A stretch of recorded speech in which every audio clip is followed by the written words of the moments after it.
الحاج محمد اسحاق خلیل صاحب سے ملتمس کہ وہ اپنے دوران سے ہمارے دلوں کو فرمائے. آپ تمام رات باواز بلند مناروں کے ساتھ کھڑے ہو کر استقبال کریں. نعرہ تکبیر، نعرہ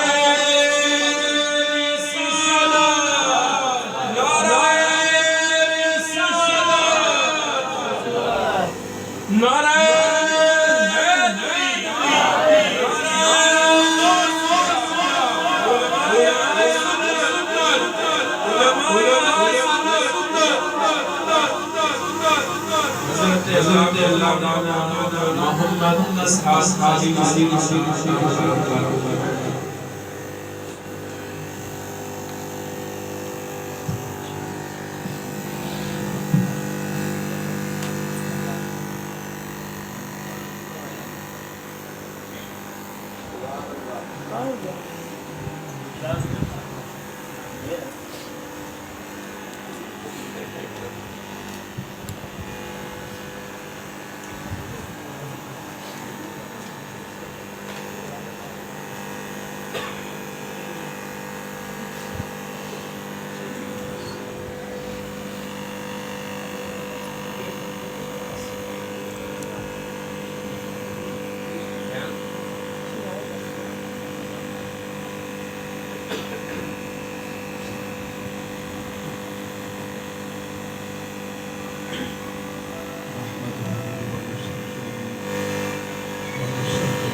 أما بعد فأعوذ بالله من الشيطان اللعين الرجيم.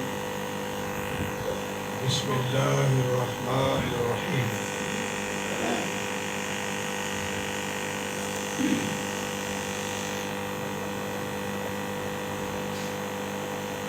اهدنا الصراط المستقيم.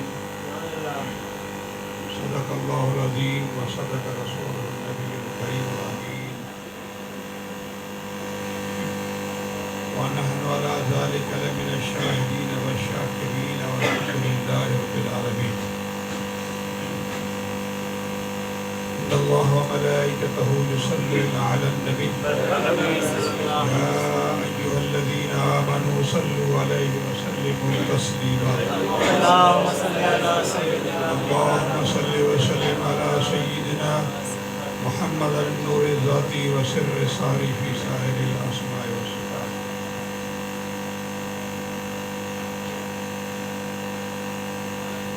نهايته واجب الاحترام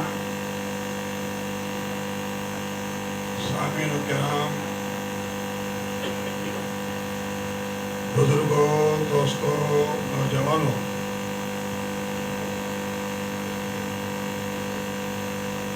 بڑی خوشی ہوئی کہ آج ہم یہاں شمشاد صاحب کے گھر میں میلاد مصطفیٰ صلی اللہ علیہ وسلم کی محفل میں شریک ہیں، اور ساتھ میں حضور سیدنا غوث العظم پیران پیر تصغیر رحمۃ اللہ تعالی علیہ کا بھی عرس شریف ہے. 11ویں اور 12ویں دونوں مل گئی. حضور غوث اعظم رحمۃ اللہ تعالی علیہ 11 شریف بنا کرتے تھے، اور عوام اہل سنت مصطفیٰ کریم کی باری مناتے ہیں. تو 11ویں باری شامل ہو گئی. نعتیں بھی سیم لیول پر پڑھی گئی. اللہ کے حبیب کی ثنا کے ساتھ اللہ کے محبوب کے محبوب کی ثنا بھی کی گئی. ان کی بات منقبت پڑھی گئی. آخر میں حافظ خرم نے نعتوں کا نظرانہ پیش کیا، جس میں میرے مرشد کریم حضور پیر مٹھا رحمۃ اللہ تعالیٰ علیہ نے نعت بھی پیش کی. دوستو اگر یہ نعت سمجھ میں آئے تو پھر ہمیں تقریر کرنے کی ضرورت نہیں ہے. وہ نعت ہی کافی ہے. تو حضور پیر مٹھا رحمۃ اللہ تعالیٰ علیہ نے مصطفیٰ کریم کے دربار میں پیش فرمائی، جس میں حضور کی آمد بھی ہے، حضور کی ولادت بھی ہے، حضور کے معجزے بھی ہیں. آخر میں میرے مرشد کریم نے مصطفیٰ کے دربار میں اپنی کمزوری، اپنی عاجزی بھی پیش کی. اور حقیقت ہے جب یہ اولیاء کاملین جو یہاں فرش پر بیٹھ نظر اٹھائیں تو روح محفوظ پر پہنچے، وہ اتنی عاجزی کریں اور سرکار کا عالم صلی اللہ علیہ وسلم سے ہاں اپنی کمزوریاں پیش کریں. کیوں؟ ان کا عقیدہ ہے، ان کا نظریہ ہے کہ مصطفیٰ کریم علیہ السلام کی واحد ذات ہے کہ جو ہماری کمزوریوں کو دفع کرے، ہماری بیماری سے نجات عطا فرمائے گی. پھر اولیاء کاملین کا مسئلہ لے لیا گیا، ان کے وسائل سے دعائیں کی گئی جو نعت خوانوں نے پڑھی، آپ نے سنی. بہرحال میرے دوستو، مصطفیٰ کریم علیہ السلام کی میلاد کی باتیں میں کریں گے، غوث اعظم کی تشریف اور وفات کی بات کریں گے. کیونکہ حضرت ابن عباس کی روایت ہے کہ ذکر الاولیاء عبادت اور ذکر الصالحین کفارۃ. انبیاء کرام علیہ السلام کا ذکر خیر کرنا عبادت ہے، اور صالحین اور اولیاء کاملین کا، صحابہ کرام، تابعین، تبع تابعین کا ذکر خیر کرنے تو گناہ چھوڑتے ہیں. ہم یہاں بیٹھے ہیں، اللہ تعالیٰ ہمارے ساتھ بھائی کے گھر میں برکت عطا فرمائے. ہم سب کے گھروں میں اللہ تعالیٰ برکت عطا فرمائے. ہم آج مصطفیٰ کریم علیہ السلام کی میلاد میں بیٹھے ہوئے ہیں. دوستو یہ میلاد نظم کی صورت میں، تقریر کی صورت میں، ہر طرح سے مصطفیٰ کریم علیہ السلام نے منایا ہے. یہ آج کا سلسلہ نہیں ہے کہ ہم کر رہے ہیں، مگر کیا عبدالحی لکھنوی رحمۃ اللہ علیہ دیوبند کے بہت بڑے پیر ہیں، مفسر ہیں، بڑی بڑی کتابوں پر، چھوٹی چھوٹی کتابوں پر ان کے حاشیے لکھے ہوئے ہیں.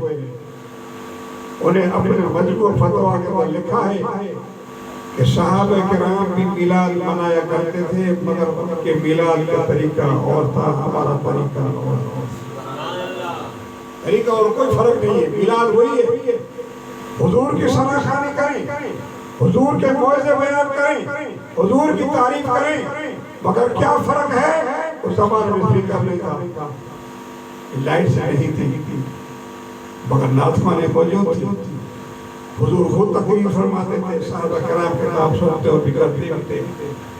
ایک دو جھلک میں آپ کو اس سنت مبارک کی سنا دیتا ہوں تاکہ آپ کو پتہ چلے کہ یہ میلاد صرف ہم نہیں کر رہے، بلکہ مصطفیٰ کریم علیہ السلام خود نے میلاد کا اہتمام اور صحابہ کرتے تھے. نعتیں پڑھ رہے ہیں، یہی تو میلاد ہے. اور کیا محفل کو سجائیں. ائمہ کرام نے فرمایا، امام شافعی ادریس رحمۃ اللہ علیہ فرمایا، مسلمانوں جب حضور کی میلاد کے دن آئے، گھر خالی کرو، گھروں کو معطر کرو، خوشبو پھیلاؤ، کھانا پکاؤ، دوستوں کو بلاؤ، سب کو دعوت دو کہ آج مصطفیٰ کا میلاد. تو یہ آج کی بات نہیں ہے. امام شافعی ادریس رحمت اللہ علیہ دوسری صدی کے بزرگ. میرے دوستو، وہاں سے لے کر ان علماء کرام اور محدثین نے، یہ ائمہ کرام نے ہمیں یہ بتایا ہے. حضور غوث اعظم رحمت اللہ تعالیٰ علیہ کو دیکھیں، آپ رحمت اللہ علیہ حضور کا میلاد کرتے تھے. آپ کے 5ویں صدی کے بزرگ. لوگ ہمیں منکرین ملاد ہے وہ 6 صدی کا حوالہ دیتے ہیں ملک مظفر غوث اعظم 4.5 ہجری کی پیدائش ہے اور 550 ہجری میں آپ کی وفات ہے 91 سال آپ عمر گزاری ہے دین کی تبلیغ فرمائی ہے آپ بچپن سے ولی کامل ہیں آپ فرماتے ہیں جب میں 4 سال کا تھا جب میں بدر سے جاتا تھا تو میرے پہنچنے سے پہلے کوئی آواز دینے والا آواز دیتا تھا کہ اللہ کے ولی کو جگہ جگہ دو معلوم ہوا کہ غوث اعظم پیدائشی ولی تھے اور حقیقت ہے کہ جب رمضان کے چاند میں تکلیف پیدا ہو گئی تو آپ کے گھر تشریف لائے لوگ اور بیوی صاحب نے پوچھا حضور بتائیں صاحبزادے نے دودھ پیا ہے کہ نہیں جواب ملا کہ نہیں پیا جس سے یہ پتہ چلا کہ رمضان شریف شروع ہو چکا ہے اور غوث اعظم نے دودھ پینا بند کر دیا دوستو ہم بھی وہ پینا کو مانتے ہیں عقیدہ رکھتے ہیں غوث اعظم نے 7 بار ہٹے کٹے ہو کر رمضان کے روزے دفع کر دیتے ہیں قضا کر دیتے ہیں بہانے بنا دیتے ہیں دوستو زندگی ایک بار سال میں ایک بار مہینہ آتا ہے رمضان مبارک کا تو آپ بتائیں حضور غوث اعظم رحمۃ اللہ تعالیٰ کا اتنا مقام ہے کہ آپ کا گھرانہ اتنا پرہیزگار اور اتنا اللہ سے ڈرنے والا عبادت گزار تو میں عرض یہی کر رہا تھا کہ میلاد ہم نہیں منا رہے آج اسی زمانے سے چلتا آ رہا ہے حضور بھی منایا کرتے تھے حدیث کے اندر آتا ہے میرے مصطفیٰ کریم علیہ السلام نے حضرت حسن نے فرمایا کہ حسن مجھے میری میراث سنا دو یہ غور سے سنیں لوگ منکرین میلاد مصطفیٰ بیدہ سوال کرتے ہیں بیدہ اعتراض کرتے ہیں جنہیں دکھ میں میرے مصطفیٰ نے چادر بچھائی ام المومنین عائشہ صدیقہ رضی اللہ تعالیٰ عنہ فرماتی ہیں حضور نے چادر بچھائی اسی چادر پہ حضرت حسن کو کھڑا کیا فرمایا حسن سے میری نام سنا آپ تو چھٹائی پہ بیٹھنے والے اسی چھٹائی پر ساری زندگی گزارتی اور حضرت حسن کے نام چادر بچھا دی اس کا مطلب یہ ہے کہ یہ دور بھی آپ کی نگاہوں کا تھا یہ آپ نے ایک فاصلہ فرمایا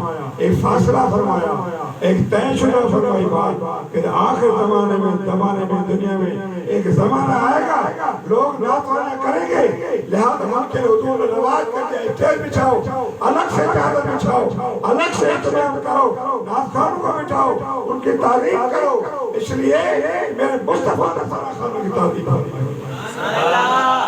اور آپ مصطفیٰ سے زیادہ نہیں تھے حضور کو امتی اور کلمہ کو تھے حضور کے غلام تھے حضور کی برکت سے آپ کا سینہ چلا کہ آپ نے نعت خوانی شروع کر دی تو میرے مصطفیٰ نے فرمایا تھا مجھے میری نعت سنا دو حضور تشریف فرمائے صحابہ کا جمع رفیع ہے حضرت حسن نے اپنا عقیدہ بیان فرمایا آپ غور کریں کہ حضرت حسن کا عقیدہ کیا ہے پھر آپ اپنے عقیدے پر غور کریں کہ ہمارا عقیدہ کیا ہے دوستو حضرت حسن نے کیا فرمایا حضور تشریف فرمایا خلقت مبرأ من کل عیب كأنك قد خلقت كما تشاء یا رسول اللہ اللہ نے آپ کو ہر عیب سے پاک بنایا بڑی بات کہہ حضور نے یہ نہیں کہا کہ ایسا کیا کہہ رہا ہے بڑی بات کر رہا ہے اتنی بات بڑی بیب تو اللہ کی ذات ہے مجھے بیب کہہ رہا کوئی صحابہ اعتراض کرتے صحابہ نے کوئی اعتراض نہیں کیا حضور بھی خاموش سنتے رہے خوش ہوتے رہے صحابہ بھی خوش ہوتے رہے آگے کاننا قد خلقت کما تشاء یا رسول اللہ نے آپ کو ایسے اور پیدا کیا جیسا آپ چاہتے ہیں بس آپ کی مرضی، آپ چاہتے ہیں اللہ نے آپ کو ایسا نبی مصطفیٰ۔ دوستو اللہ کے حبیب علیہ السلام کو صحابی نے بے عیب بنایا، تقریر فرمائی اور آپ نے نعت خوانی فرمائی، اس شعر و شاعری کے اندر مصطفیٰ کریم کو بے عیب بنایا۔ حضور نے کوئی اعتراض نہیں کیا، صحابہ نے کوئی اعتراض نہیں کیا، حالانکہ ان سے کوئی بڑھ کر کوئی نہیں تھا، مگر وہ توحید تب کامل ہے جب مصطفیٰ کا ادب اور عقیدہ دار۔ اگر مصطفیٰ کا بے ادب عقیدہ بیکار ہے، توحید ہی بیکار ہے۔ اس لیے کہ اللہ نے تخلیق کی ہے مصطفیٰ کی برکت سے پوری دنیا کو وجود میں لایا ہے، مصطفیٰ کریم علیہ السلام کی برکت ہے۔ آگے وہ فرماتے ہیں وَأَحْسَنُ مِنْكَ لَمْ تَرْكَ عَيْنَا، یا رسول اللہ آپ سے حسین میری آنکھوں نے نہیں دیکھا۔ آج تو لوگ بشر کا رٹ لگا رہے ہیں، کہیں سنو تو کہتے ہیں حضور ہمارے جیسے ہیں، کہیں کہتے تو کہتے کھاتے پیتے ہیں اور بار کاروبار کرتے تھے۔ کیا ان صحابوں کو پتا نہیں تھا حضور کھاتے ہیں، حضور پیتے ہیں، کاروبار کرتے ہیں؟ مگر یاد رکھو اگر حضور علیہ السلام نہ کھاتے پیتے تو آج ہمیں کھانے کی میری طبیعت کہاں سے پیدا ہو۔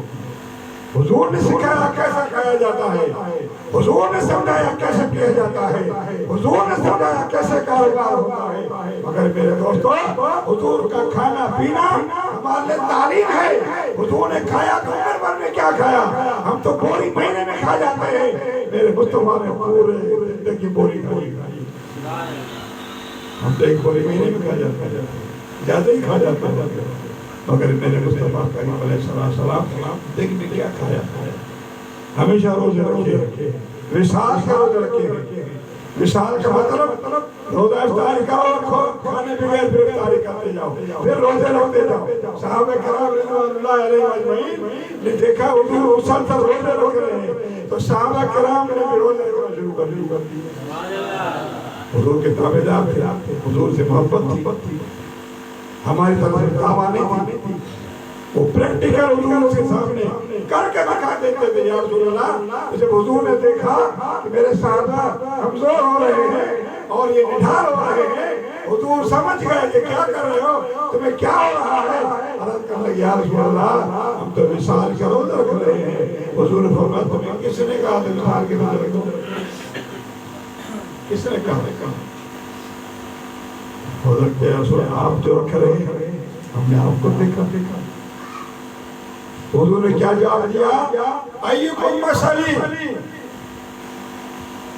تم میں سے میرے جیسا کون ہے؟ کیا سوئے ہوئے؟ جواب دیں۔ صحابہ سے صحابہ سے کہہ رہے ہیں، صحابہ کا وہ مقام ہے کہ آج ہم غوث اعظم کی گیاری بنا رہے ہیں، ایسے دستگیر ہزارہ بن جائیں، صدیق اکبر کے پاؤں کی درد کے برابر۔ کسی بھی صحابی کے پاؤں کے درد نہیں ہے، کن میں بہت بن جائیں، کتب بن جائیں، مگر کسی صحابی کے برابر نہیں ہو سکتے۔ مگر میرے دوستو وہ صحابہ حضور فرما رہے ہیں ایکم مثلی، تم میں سے میرا جیسا کون ہے؟ اور آج کا نبی میرے جیسا ہے کہتے ہیں، آپ نے سنا ہوگا۔ یہ آواز بیٹا ہمارے پاس نہیں پاتے۔ دوستو غور کریں باتوں پہ۔ ایکم مثلی، تم میں سے میرے جیسا کون ہے؟ صحابہ کہتے ہیں آپ کھاتے پیتے کہتے ہیں، آپ پیتے ہو کرتے ہو کاروبار کرتے ہمارے دن ہمارے جیسا ہاتھ ہے، ہمارے جیسا پاؤں ہے، مگر نہیں۔ صحابہ کرام کا عقیدہ تھا بھلی ہمارے حضور کے ہاتھ ایک جیسے ہیں، پاؤں ہمارے جیسے ہیں، کان ہمارے جیسے ہیں، آنکھیں ہماری جیسی ہیں، مگر کیا کمال یہ ہے اگر زمین پر بیٹھ کر چاند کو اشارہ کر دیتے ہیں، اسی انگلی سے ٹکڑے کر دیتے ہیں۔ یہ جو حضور جیسے بنتے ہیں کر کے دکھائیں۔ میرے دوستو حضور کے تھوک میں بھی شفاعت تھا، جس کو ہم لعاب طہر کہتے ہیں، حضور کے لعاب طہر میں شفا تھی۔ مولا علی کرم اللہ وجہ خیبر کے دور میں حضور نے فرمایا جنگ نہیں ہو رہی فتح، کل میں جھنڈا اس شخص کو دوں گا جو اللہ سے پیار کرتا ہے، اللہ اس سے پیار کرتا ہے۔ یہ صحابی دے رہا ہے، کل میں جھنڈا اس کو دوں گا جو وہ خود اللہ سے پیار کرتا ہے اور اللہ جو سے پیار کرتا ہے۔ صحابہ عاشق تھے، انتظار میں تھے، پتہ یہ کس خوش قسمت کون ہوگا جس کو حضور یہ جھنڈا دیں گے۔ صبح ہوئی، حضور تشریف لائے اور مالی کہا ہے عرض کیا رسول اللہ آنکھوں بڑی تکلیف ہے لیٹے ہوئے۔ حضور فرمایا بلاؤ۔ مولا علی تشریف لائے، ان دکھی آنکھوں حضور نے دعا میں دم ڈالا کہ ہم کیسے ہو گئے، اور اللہ نے شفا دی، تکلیف ہی نہیں دی آنکھوں کے اندر۔ آپ نے ان کو جھنڈا دے دیا فتح کا، اور مولا علی کرم پر کا جھنڈا فتح۔ ایسی کئی حضور حدیث مبارک ہے۔ بہرحال میرے دوستو عزیزو، میرے مصطفیٰ کریم علیہ السلام کے لعاب دان میں اتنا اثر ہے۔ اب آپ اندازہ کریں، صحابہ کرام حضور کی شان میں آپ کے سامنے فرما رہے ہیں، آسمان میں کلم ترک کرتا ہے نہیں، یا رسول اللہ آپ جیسا حسین تو میرے آنکھ نہیں دیکھا۔ اتنا حسن جمال تھا۔ وَأَجْعَلْ مِنْكَ لَمْ السَّاعِ حضور آپ جیسا خوبصورت کسی ماں میں نہیں، کوئی نہیں ماں نہیں جب تک۔ تو دوستو اب یہ صحابہ کرام کا عقیدہ ہے، یہ ان کا نظریہ ہے۔ میرے مصطفیٰ کریم علیہ السلام نے فرمایا اور بارگاہ عزت میں ہاتھ رکھ، اللہم ایدو بروح القدس۔ حضور خوش ہو گئے اور آپ نے دعا فرمائی کہ مولا روح قدس کے ذریعے اسا کی مدد فرما۔ اندازہ کریں کہ وہ صحابہ کرام رضوان اللہ علیہ اجمعین حضور کے سامنے ثنا خوانی کرتے تھے، حضور منبر بچھایا کرتے تھے۔ آج وہی نقشہ ہے کہ ہم نبی پاک علیہ السلام کی حمد و ثنا کر رہے ہیں، حضور علیہ السلام کی ثنا پڑھ رہے ہیں، اللہ کی حمد کر رہے ہیں۔ معلوم ہوا کہ آج کا رسم و رواج نہیں ہے، بلکہ مصطفیٰ کریم علیہ السلام پہلے سے ہی کرتے آ رہے ہیں۔ یہ صحابہ کرام کا نظریہ ہے، ان کا عقیدہ ہے، اور الحمدللہ اہل سنت و جماعت کا یہ عقیدہ ہے کہ مصطفیٰ بے عیب ہے۔ کیا کہہ رہے ہیں آپ کو؟ ہاتھ اٹھا کے بتائیں کہ آپ کا عقیدہ ہے کہ مصطفیٰ بے عیب ہے، مصطفیٰ کو اللہ تبارک و تعالیٰ اس بے محبوب بنایا ہے، ایسے کمال والا بنایا ہے کہ آپ فرشتے بھی کہتے، جبریل کہتا ہے، آپ نے فرمایا جبریل میرے جیسا دیکھا، میرے جیسا دیکھا، کہتا ہے آفاق کھا کر دیدم لیکن تجھی سے دیدم، یا رسول اللہ کلم مشارق الارض و مغاربہ لم ارسل غیر محمد صلی اللہ علیہ وسلم۔ یا رسول اللہ میں مشرق و مغرب گھوما ہوں مگر محمد جیسا میں نہیں دیکھا۔ جبریل کا عقیدہ، جبریل کا نظریہ ہے۔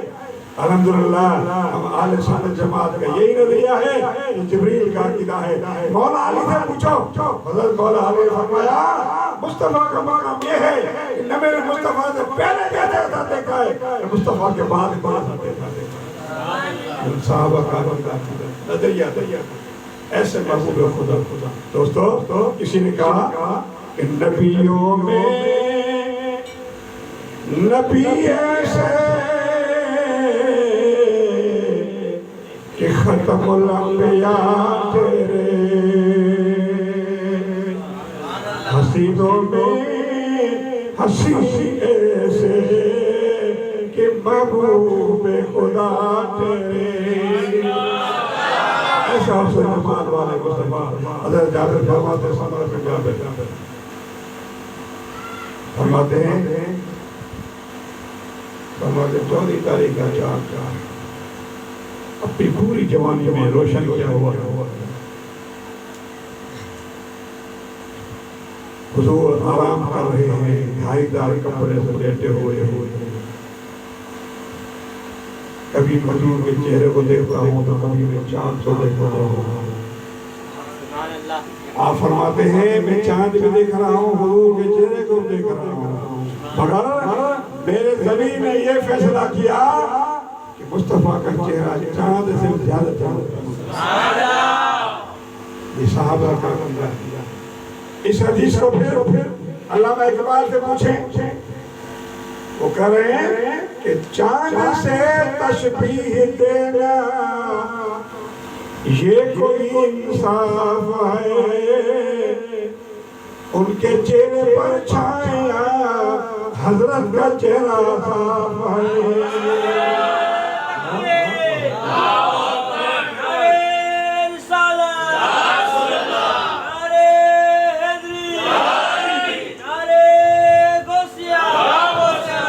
چاند سے تشبیہ دینا یہ کوئی انصاف ہے،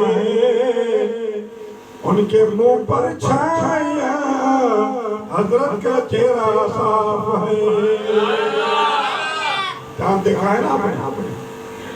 14 تاریخ کا چاند پوری دنیا کو روشن کیا ہوتا ہے.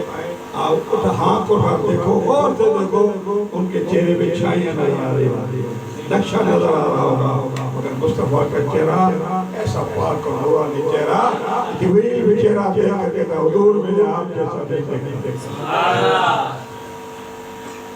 مولا علی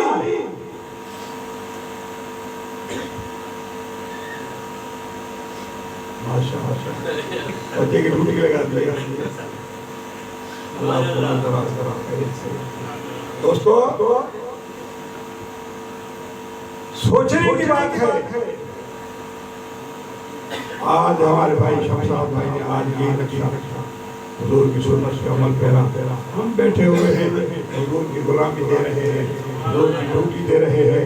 دوستو یہ وہی صحابہ بھی تو تھے نا، انہوں نے بھی انا بشر مثلکم کی آیت پڑھی تھی نا، یہ پڑھی تھی کیا؟ انہوں نے کیوں نہیں حضور کو بشر کہا؟ یہ میں چیلنج سے کہہ رہا ہوں. کسی ایک صحابی سے زبان پر مجھے بتاؤ، کسی ایک صحابی کی روایت سے مجھے بتائیں، کسی صحابی حضور سے کہا گا میرے جیسے. میں آپ کو چیلنج کر رہا ہوں.